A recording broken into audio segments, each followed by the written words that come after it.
Good morning and welcome to the science class.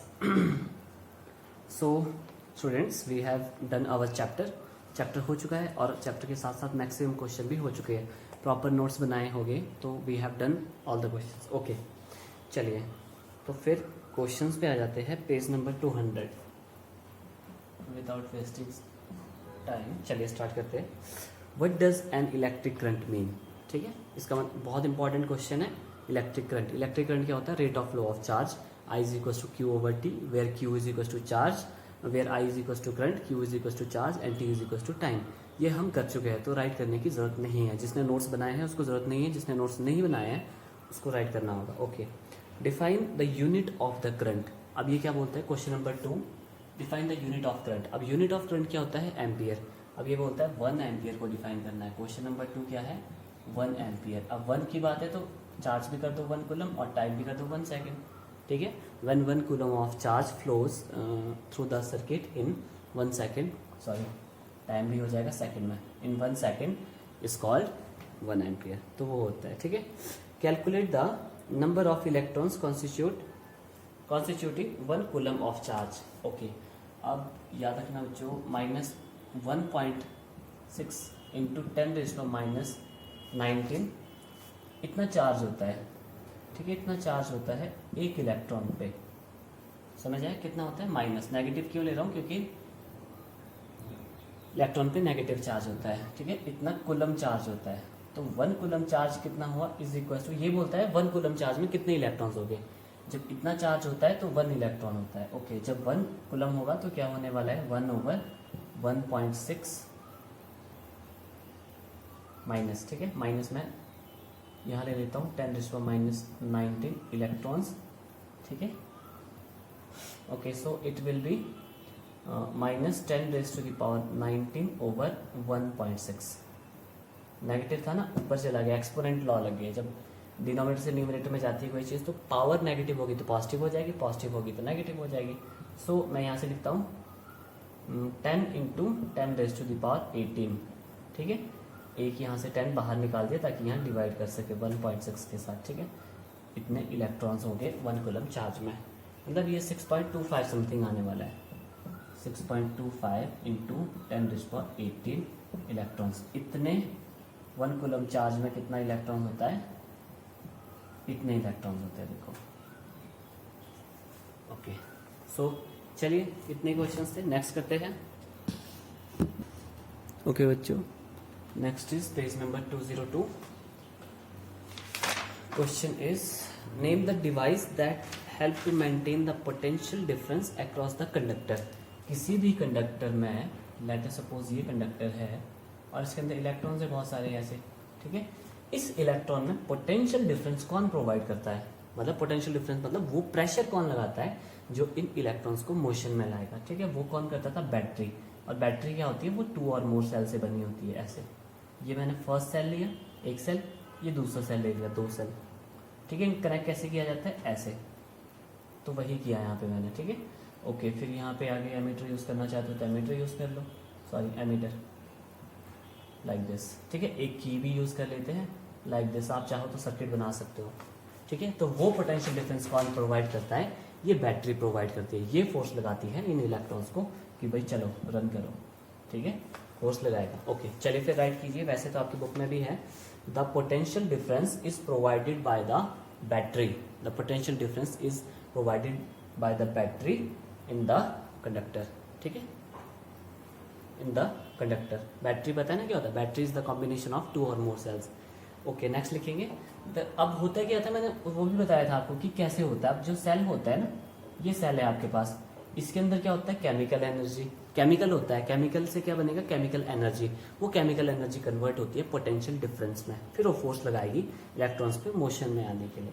The chemical action within the battery generates the potential difference across the terminals of the cell. ठीक है, क्या बोला कि the chemical reaction within the cell generates the electric potential difference across the terminals of the cell. Terminals होते हैं and, ये है ना आपका सेल का एंड ये होता है, ए का एंड ये होता है। यहाँ पे क्या करता है, वो केमिकल रिएक्शन जब होगी तो वो फोर्स लेगा, ठीक है। When the cell is connected to the conductor, the potential difference set up in the conductor forces the electrons to come in motion. समझ आए? When the battery is connected to the conductor, then potential difference set up forces the electrons to come in motion.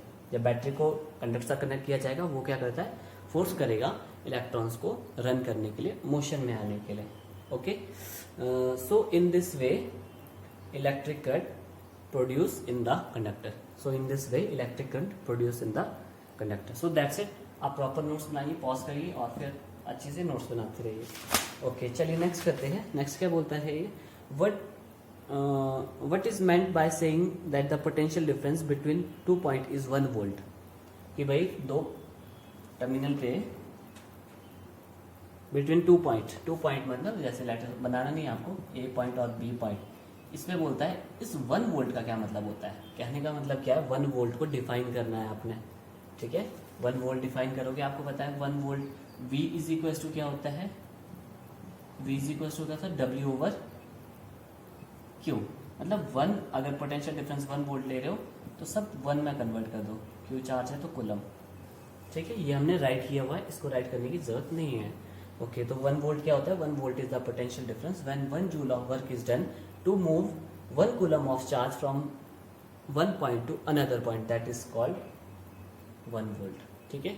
सो ये किया हुआ है हमने। चलिए, ये भी हो चुके हैं क्वेश्चन, थर्ड पार्ट नहीं करना है इसका। ओके, चलिए नेक्स्ट करते हैं।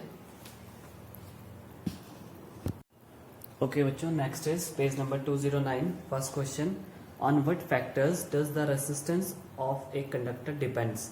ये क्वेश्चन भी कर चुके हैं हम कि रेसिस्टेंस जो है वो किस किस पे डिपेंड करती है। तो factors on which it depends वो आपने राइट कर चुके हैं हम, किस किस पे डिपेंड करती है। डायरेक्टली राइट करने वाला हूँ, आपने तो प्रॉपर एक्सप्लेन करना है। ओके, फर्स्ट किस पे डिपेंड करता था, लेंथ पे, जितनी ज़्यादा लेंथ होगी उतनी ज़्यादा रेसिस्टेंस होती थी। फिर क्या होता था, sorry 1/a area of cross section पे भी डिपेंड करता था। तो ऑन द होल हम इसको क्या लिखते थे, L/a। फिर जब ये प्रोपोर्शनलिटी हटती थी तो यहाँ पे हम एक कांस्टेंट यूज करते थे, उसको बोलते हैं कांस्टेंट ऑफ प्रोपोर्शनलिटी, वहाँ पे रो यूज किया जाता था, ठीक है। फिर यहाँ से रो को भी फाइंड आउट किया जाता था, दैट इज R/L/a, ठीक है। और यहाँ से फिर क्या किया था हमने, फिर यहाँ से रो की यूनिट भी निकाली थी। चलिए, यूनिट तो लास्ट में फाइंड आउट करना। फिर यहाँ से बताया था, अब एरिया ऑफ क्रॉस सेक्शन हम 1 मीटर स्क्वायर ले रहे थे और लेंथ हम 1 मीटर ले रहे थे। और फिर इसको क्या करते हैं, रो क्या होता है, रो इज रेसिस्टिविटी। इसको रेसिस्टिविटी जैसे वहाँ पे एक्सप्लेन किया है, पूरा एक्सप्लेन करना है इसको। रेसिस्टिविटी ऐसे ब्रैकेट में करना है, रो रेसिस्टिविटी क्या होती है, resistivity is equal to, sorry यहाँ पे आपने राइट करना है, rho is equal to R, ये होती है रेसिस्टिविटी। रेसिस्टिविटी क्या होती है, रेसिस्टेंस ही होती है। कब होती है, जब एरिया ऑफ क्रॉस सेक्शन आप किसी वायर का 1 मीटर स्क्वायर ले लो और लेंथ उसका 1 मीटर ले लो, देन उसको क्या कहते हैं, रेसिस्टिविटी, ठीक है। फिर उसके बाद यूनिट भी आती थी, रेसिस्टिविटी की यूनिट, ये प्रॉपर लिखना है, 5 मार्क्स के क्वेश्चन आता है। यूनिट क्या होने वाली रेसिस्टिविटी की, that is ohm metre. Unit क्या होती है, ओम मीटर, ये इसकी यूनिट होती है। सो इन दिस वे आपको इसको कंप्लीट एक्सप्लेन करना है। ओके, सो दैट्स इट बच्चों। चलिए नेक्स्ट करते हैं। वी हैव डन, तो इसीलिए इसको ज़्यादा नहीं किया जा रहा है। Okay, question number 2, will current flow more easily through a thicker wire और thin wire of the same material when connected to the same source wire. अब ये बोलता है कि आपको क्या लगता है कि जो करंट है वो थिकर मतलब मोटी वायर से इजीली फ्लो हो सकता है या पतली वायर से, थिन वायर करना पतली वायर। First of all you will write कि we know resistance is always inversely proportional to the area of cross section. Then आपने राइट करना है 1/a, ठीक है। आपको पता है रेसिस्टेंस क्या है, इनवर्सली प्रोपोर्शनल होती है एरिया की, एरिया ऑफ क्रॉस सेक्शन, ठीक है। So you will right greater the area, उसके नीचे राइट करना है, इसको मिडल में लिखना है, फिर उसके नीचे राइट करना है greater the area of cross section smaller will be the resistance and hence greater will be the conductivity of the material. Is it clear? क्या बोला कि greater the area of cross section smaller will be the resistance and greater will be the conductance, ठीक है। Conductance मतलब conduct करेगा, जितना ज़्यादा area होगा उतनी कम रेसिस्टेंस होगी। अगर रेसिस्टेंस कम है तो वहाँ पे कंडक्शन ज़्यादा होगी, क्योंकि इलेक्ट्रॉन्स को भागने के लिए कोई रुकावट नहीं है, तो वो इजीली रन कर सकता है। हैंस, उसके नीचे राइट करना है आपने, लाइन स्पेस नहीं छोड़ना है, बस नेक्स्ट लाइन से स्टार्ट करना है। Hence thicker wire of same material and hence current flows more easily through thicker wire of same material. Is it clear? Reason आपने हमने बता दिया, एक्सप्लेन कर लिया है पूरा। ओके, चलिए नेक्स्ट बोलता है let the resistance of the electric component remain constant. Resistance जो है वो कांस्टेंट कर दो, while the potential difference across two end of the component decrease to half of its former value. अब ये बोलता है जो पोटेंशियल डिफरेंस था वो हाफ कर दो भाई। पोटेंशियल डिफरेंस क्या कर देना है, जो पोटेंशियल डिफरेंस है, पोटेंशियल डिफरेंस को क्या बोलता है, ये हाफ करने को बोलता है। तो v/2 मैंने हाफ कर दिया, ठीक है।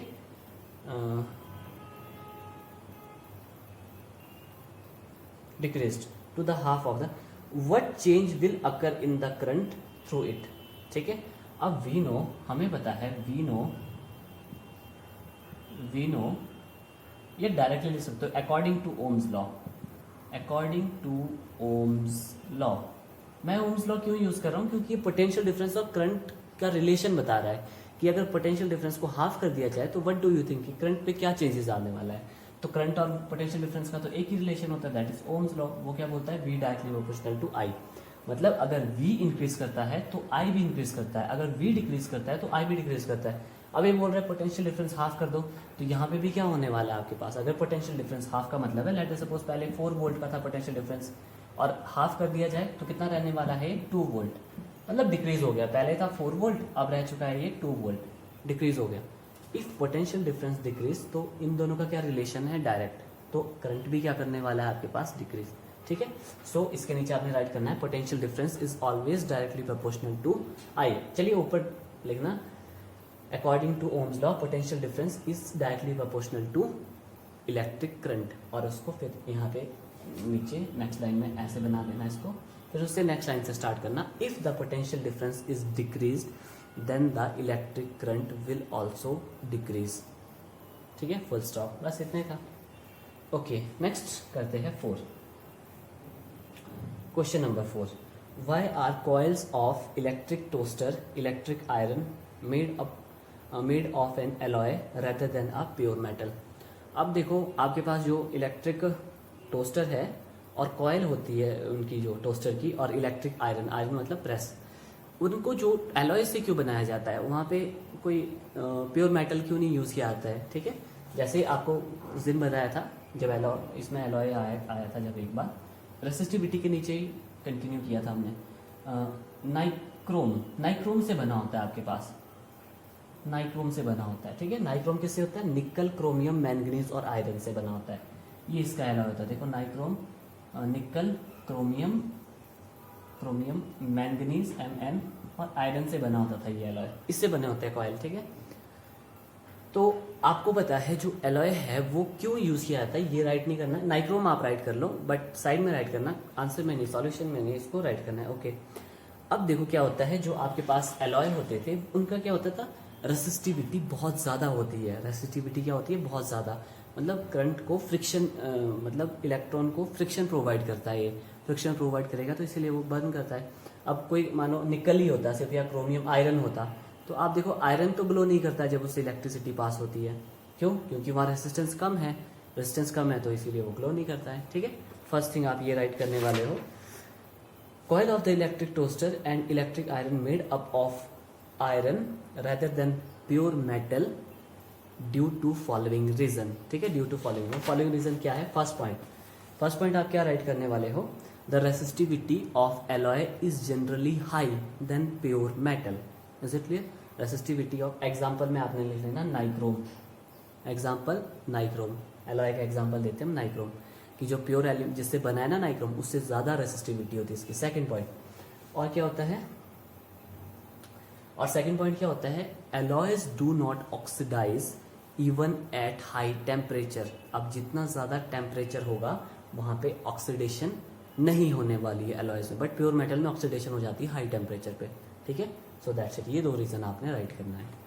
ओके बच्चों, चलिए नेक्स्ट करते हैं। अब ये बोलता है use the table 12.2 to answer the following, which among the iron and mercury is better conductor. आप 12.2 देख लेना, पेज नंबर 207 पे टेबल बना है। आपको पता है रेसिस्टिविटी जितनी कम होगी उतना अच्छा कंडक्टर होगा वो, ठीक है। अब ये बोलता है which material is best conductor. आपको पता है बेस्ट कंडक्टर कौन सा होता है, सिल्वर। सिल्वर क्यों होता है, because resistivity of silver is very low, इसीलिए सिल्वर आपके पास बेस्ट कंडक्टर होता है। सो दैट्स इट, 209 ये भी कंप्लीट हो चुका है। चलिए एक लास्ट कर लेते हैं, फिर इतना ही करेंगे आज। Okay students, page number 213, 212 it's 213, ठीक है। First question, okay, first question saying that draw a schematic diagram of circuit consisting of battery of 3 cells of 2 volt each। चलिए 3 सेल्स यूज कर रहे हैं, एक बैटरी यूज करनी है जिसमें 3 सेल्स है, ऐसे बोल रहे हैं, ठीक है। तो ये फर्स्ट सेल, ये सेकंड सेल और ये थर्ड सेल। अब इसको कनेक्ट करेंगे ऐसे, ठीक है। ये आपके पास सेल हो गए और ये क्या है 2 वोल्ट, और ये भी 2 वोल्ट का है और ये भी 2 वोल्ट का है।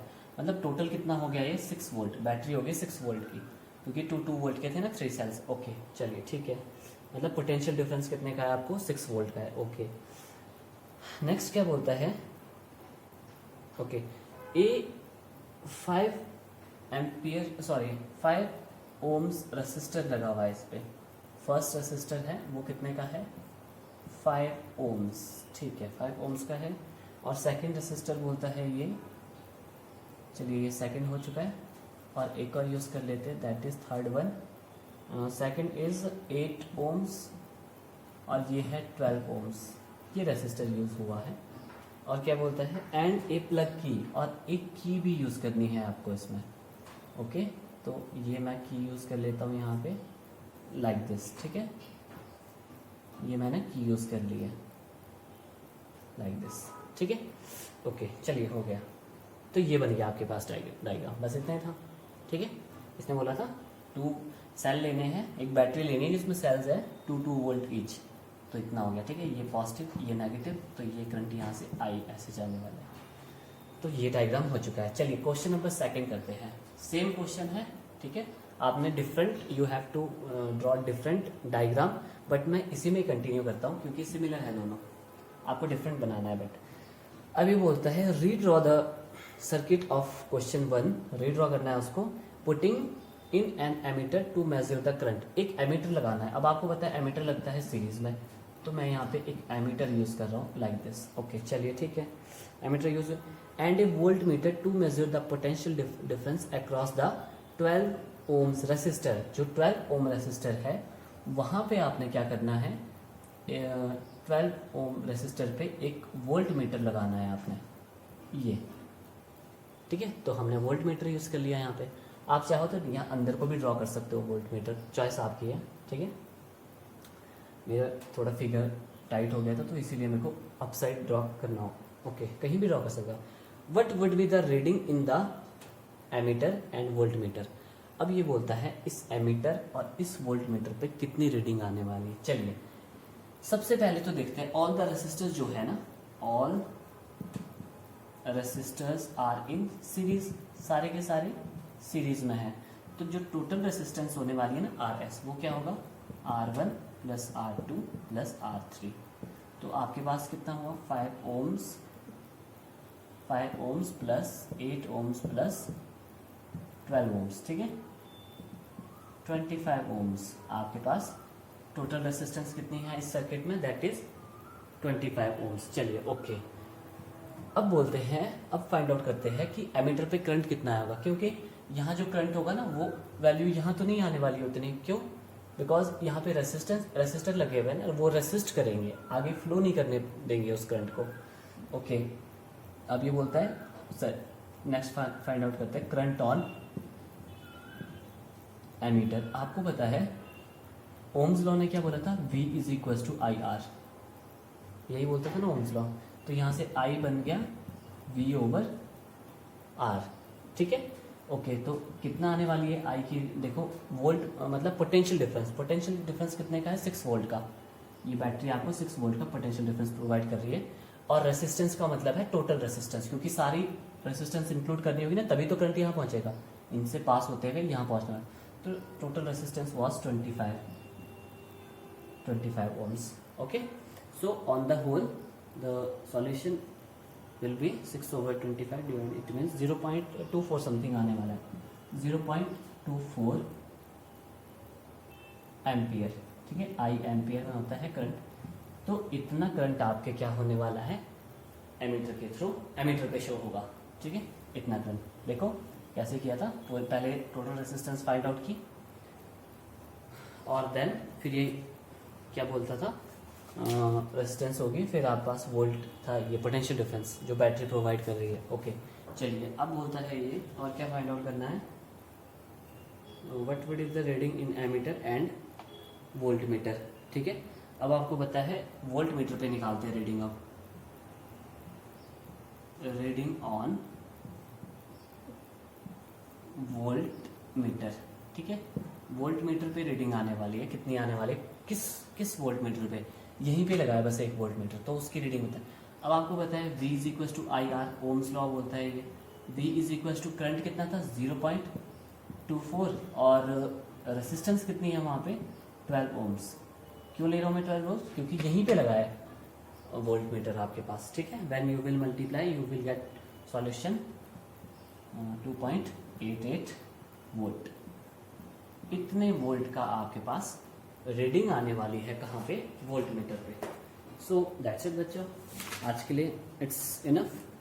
सो कंटिन्यू करेंगे आफ्टर सम डेज, तब तक के लिए एंजॉय द हॉलीडेज, पढ़ भी लेना और एंजॉय भी करना। So that's it and thank you.